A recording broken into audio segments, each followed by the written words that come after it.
ৰাজহ আৰু দুৰ্যোগ ব্যৱস্থাপনা মন্ত্ৰী কেশৱ মহন্ত তেজপুৰত উপস্থিত হয়।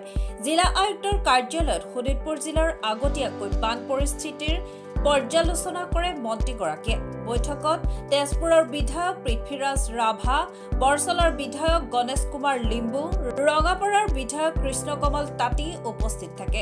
সভাৰ অন্তত সাংবাদিকক মন্ত্ৰীগৰাকীয়ে জানিবলৈ দিয়ে যে শোণিতপুৰ জিলাৰ তিনিওটা বিধানসভা সমষ্টি ক্ৰমে তেজপুৰ, ঢেকিয়াজুলি আৰু নদুৱাৰ বিধানসভা সমষ্টিত বানপানীৰ মোকাবিলা কৰিবৰ বাবে আগতীয়াকৈ মুঠ 1,75,00,000 টকা মোকলাই দিয়ে।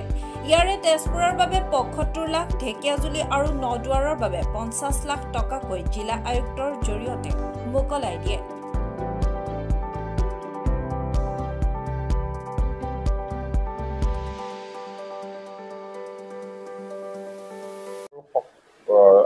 পৰ্যালোচনা হৈছে আৰু এই পৰ্যালোচনাত আমি এটা টাৰ্গেট লৈছোঁ যে এই মাহৰ ভিতৰত আমি SDLC পাতি যিখিনি প্ৰস্তাৱ আহিছে সকলো প্ৰস্তাৱ আমি পাছ কৰিম আৰু আমি গোটেই কামখিনি হয়তো 15 জুনৰ ভিতৰত আমি ৰাইজৰ ওচৰত যাব, মানে যিখিনি এপ্লাই কৰিছিল তেওঁলোকক দিব পৰা এটা ব্যৱস্থা কৰিম।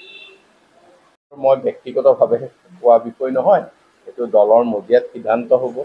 গতিকে আলোচনা এতিয়ালৈকে হোৱা নাই, আলোচনা হোৱাৰ লগে লগে আপোনালোকক আমি জনাম।